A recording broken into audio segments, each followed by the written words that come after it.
7, and this one by the title is called Two-Step. So it changes time signature now where it's in 2/4 time. Because by this point the kids are tired of counting in 4, so we're just going to say just do 2 all again. So, but it also has a ton of other concepts in this one. There's new notes. There's a thing called a tie, so it actually connects notes together across measures and things like that, so it feels different that way.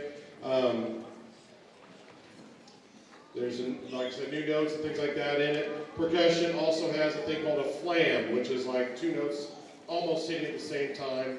Again, just one of those new rudiments. So here is Two-Step.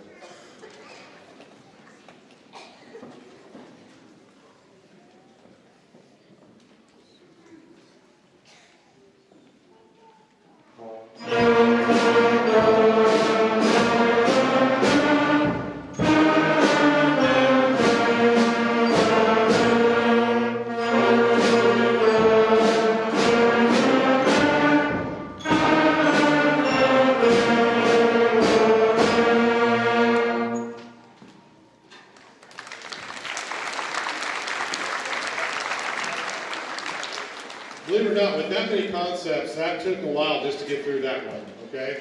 Because there's several things to teach and prep me to get through that, and they play it great, so they're doing awesome. Number 38, Shoe Fly, is, again, the one right after in the book, so it takes those concepts, does it again, but now it's to a song that they probably know. In fact, a lot of times when I say, okay, we're going to play a song, a lot of them start singing it, humming it, something, whatever, which they're doing a good job of not doing tonight.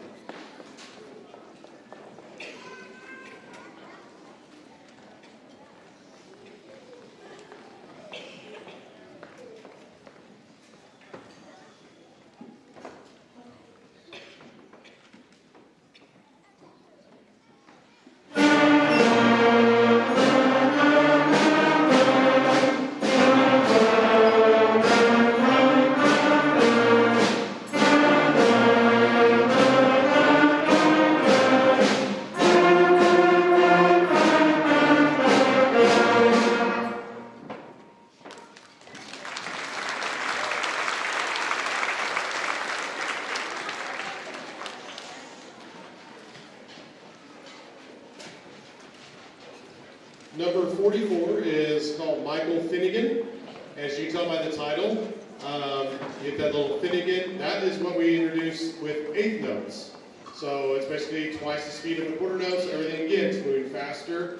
And this one happens to be, every time it's played, is on beat 3. So this is the first introduction of 8th notes. It also has a thing called first and second endings, which is where they get to basically choose, they play the first inning, repeat back, and then they skip over that and play a second inning. It's kind of like the old books like I used to read growing up. It's like, hey, if you think Johnny does this, turn to page 20. If you think Johnny does that, go to page 25. And you have a different ending in the book. That's kind of what this is about with these songs.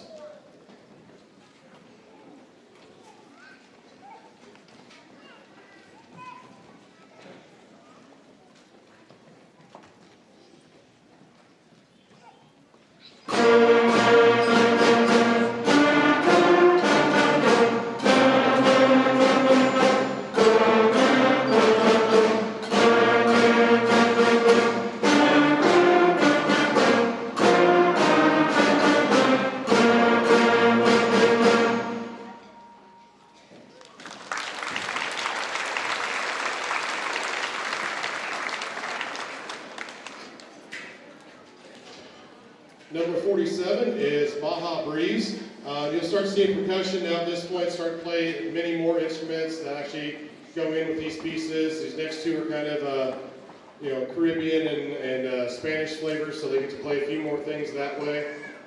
What happens is now these 8th notes that we were playing on Michael Finnegan are bouncing around to different beats. So that changes up a little bit. Woodwinds, who I was talking about when I say Baja Breeze, they automatically start thinking Taco Bell and Baja Blast. But we're doing Baja Breeze. Here we go.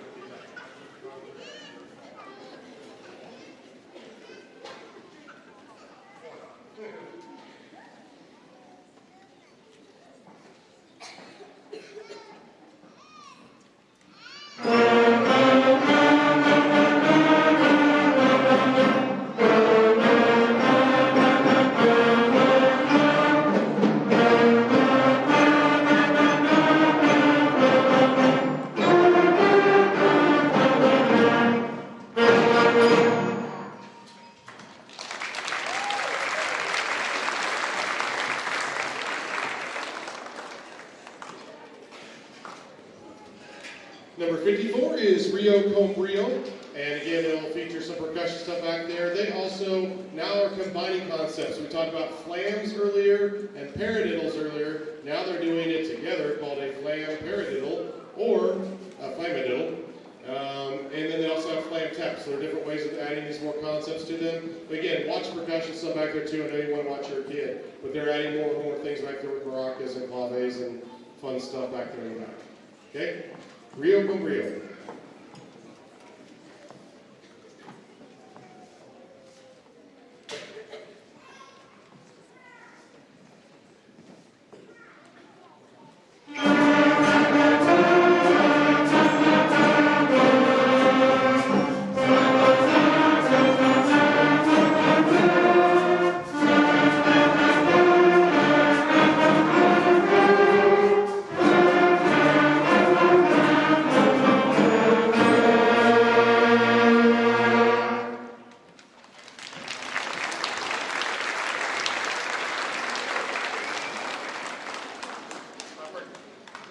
I forgot to say something on that one. That also ends with a fermata, which a fermata is fun because it actually just means hold the note longer.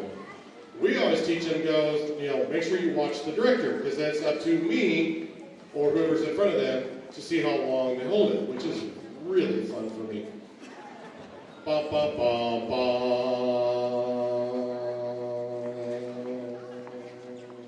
Oh yeah, we stop. And occasionally we do that, right, Woodwinds? Sometimes. Yes. Okay.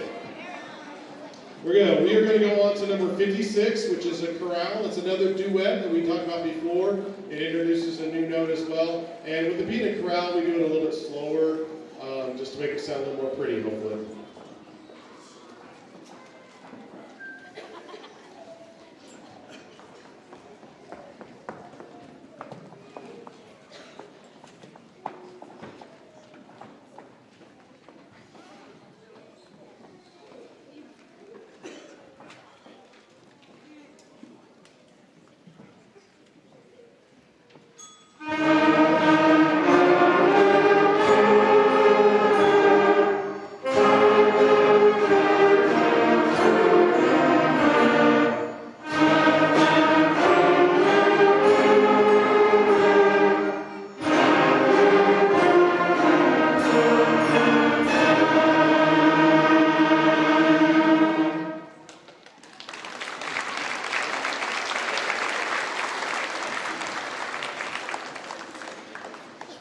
Also, in the middle of this time frame and in this area, that's part of the book where they get into all the wintertime songs, the Christmas stuff, whatever. So a lot of you may have come to watch us at the Winter Assembly before Christmas break and all that stuff. A lot of stuff happened right around the same ballpark in the book, so give you an idea where that's at. Our next tune is Encounter in 3, which means that we're now moving into 3/4 time, which again is like a waltz and those type of feels or whatever. So again, a little different flavor, a little different feel of how the music goes. This one also has 8 notes and buzz rolls and stuff like that for percussion, so they're getting faster with what they're doing in concept.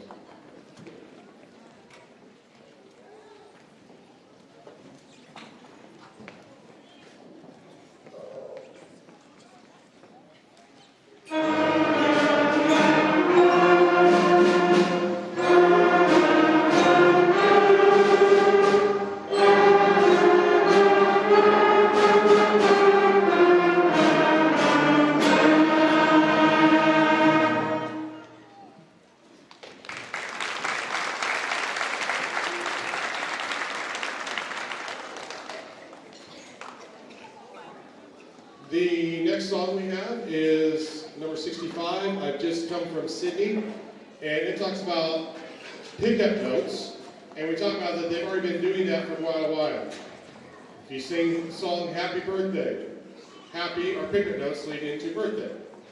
Or if you sing the Star Spangled Banner, oh, say the first part of that, there are pickup notes. So they're already doing that kind of example on this song. It also has new dynamics. Now, this is going to be the fun part.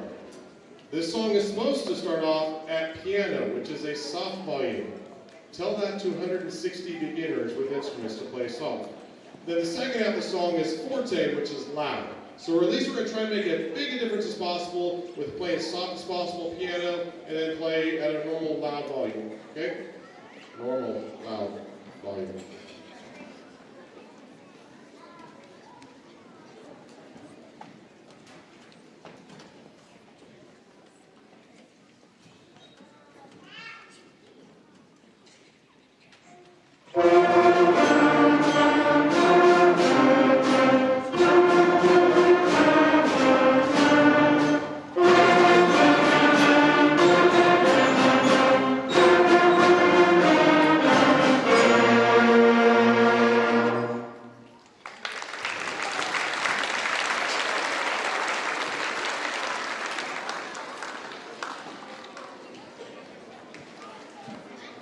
All right. We just have a few more things to go here. Number 72 is the theme from the Nutcracker Suite, which is a really cool ballet. And it's got a slower tempo that we do it with, and it also has accents that the bands get to play. So that's just another way of playing that one level louder for that one note. And then it also has a couple different dynamic markings. So instead of being really soft, it's medium soft and medium loud. So now there's different variances and volumes. Here is theme from the Nutcracker Suite.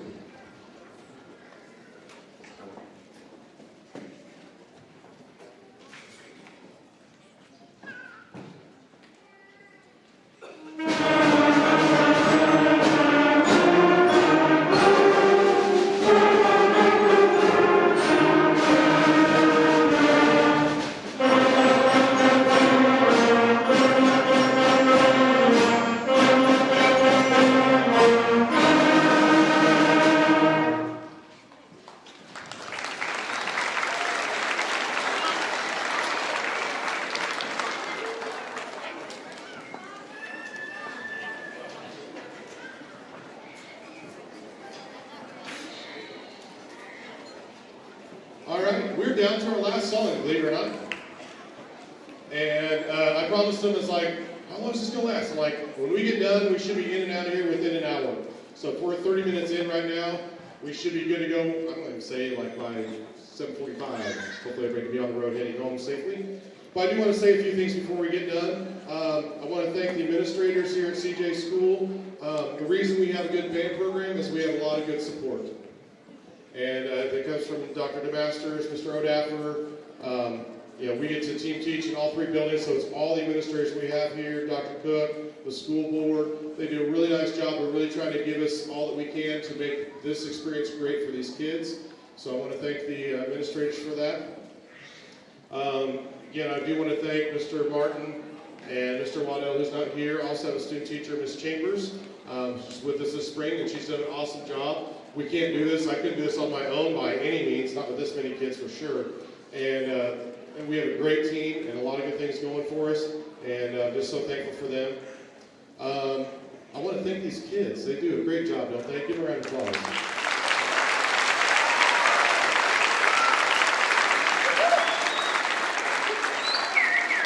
Now, all of that wouldn't happen if you all as parents and grandparents, aunts, uncles, whoever, to help support them with that.